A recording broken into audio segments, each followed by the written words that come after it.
90 શબ્દ ઝડપ સ્ટાર્ટ. પ્રતિવાદી કર્મચારી વર્ષ 1990માં અરજદાર નિગમની સેવામાં જોડાયા હતા. પૂર્ણવિરામ. અરજદારનો કિસ્સો છે કે તેમના સેવા કાર્યકાળ દરમિયાન પ્રતિવાદીએ વરિષ્ઠ કર્મચારીઓ સામે અનેક ફરિયાદો કરી હતી. પૂર્ણવિરામ. જાતીય સતામણી સહિતના અવિચારી આરોપો ધરાવે છે. પૂર્ણવિરામ. તમામ ફરિયાદો કાયદા મુજબ તપાસવામાં આવી હતી અને આક્ષેપો તદ્દન ખોટા હોવાનું જણાયું હતું. પૂર્ણવિરામ. કાર્યસ્થળ પર પ્રતિવાદીનું વર્તન અવ્યવસ્થિત હતું. પૂર્ણવિરામ.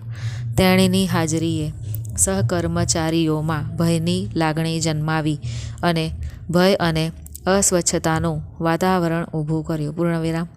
આવા અયોગ્ય વર્તણૂકને ધ્યાનમાં લઈને જાહેર સેવક તરીકે અયોગ્ય રીતે વર્તન કરવાના આરોપસર સેવાના નિયમો અનુસાર પ્રતિવાદી કાર્યકર સામે શિસ્તની કાર્યવાહી શરૂ કરવામાં આવી હતી. પૂર્ણવિરામ. પ્રતિવાદીને ચાર્જીસની કલમ આપવામાં આવી હતી. પૂર્ણવિરામ. પૂછપરછમાં ગેરવર્તણૂકના તમામ આરોપો સાબિત થયા હતા. પૂર્ણવિરામ. પરિણામે સમાપ્તિ માટેની નોટિસ જારી કરવામાં આવી હતી. સમાપ્તિ સામે પ્રતિવાદીએ જવાબ દાખલ ન કરવાનું પસંદ કર્યું. પૂર્ણવિરામ.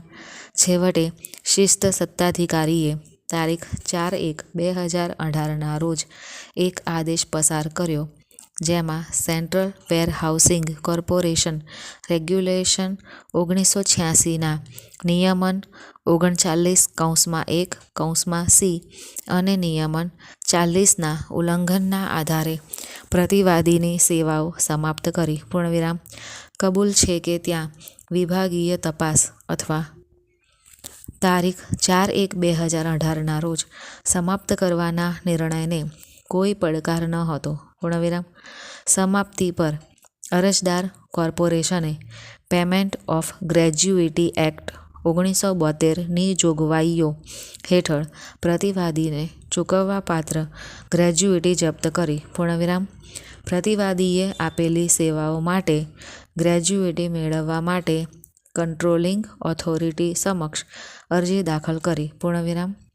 ચુકાદા પર કંટ્રોલિંગ ઓથોરિટીએ અરજદાર નિગમને વાસ્તવિક ચૂકવણીની તારીખ સુધી 4/1/2018થી 10%ના દરે વ્યાજ સાથે ₹8,46,604ની રકમ ચૂકવવાનો નિર્દેશ આપ્યો હતો.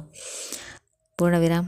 તારીખ 21/10/2020ના કંટ્રોલિંગ ઓથોરિટીના આદેશથી નારાજ અરજદારોએ અપીલ કરવાનું પસંદ કર્યું. પૂર્ણવિરામ. એપેલેટ ઓથોરિટીએ અરજદારોની અપીલ ફગાવી દીધી હતી. પૂર્ણવિરામ. બંને આદેશોથી નારાજ થઈને હાલની અરજી દાખલ કરવામાં આવી છે. પૂર્ણવિરામ. પેરેગ્રાફ. શ્રી મૌલિક નાણાવટી અરજદારોના વિદ્વાન એડવોકેટ અને શ્રી યુ.ટી. મિશ્રા પ્રતિવાદી માટે વિદ્વાન એડવોકેટ સાંભળ્યા. પૂર્ણવિરામ. પેરેગ્રાફ.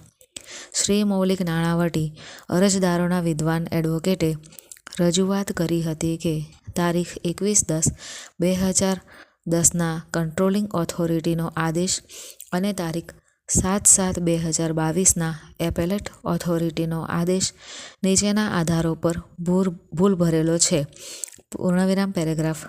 સમાપ્તિ માટે કોઈ પડકાર નથી અને તેથી પ્રતિવાદીઓ સામે લગાવવામાં આવેલા આરોપો સાબિત કરવા માટે રાખવામાં આવ્યા હતા. પૂર્ણવિરામ. પેરેગ્રાફ. લગાવવામાં આવેલા આરોપો મુજબ આરોપી પોતાની જાતને જાહેર સેવક તરીકે અયોગ્ય રીતે વર્તવાના હતા, જ્યાં પ્રતિવાદીએ અવ્યવસ્થિત રીતે કામ કર્યું હતું અને ભય અને અસ્વચ્છતાનું વાતાવરણ ઊભું કર્યું હતું. પૂર્ણવિરામ.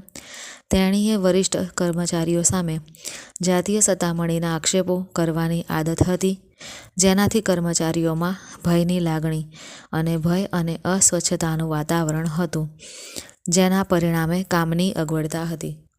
પૂર્ણવિરામ. સ્ટોપ.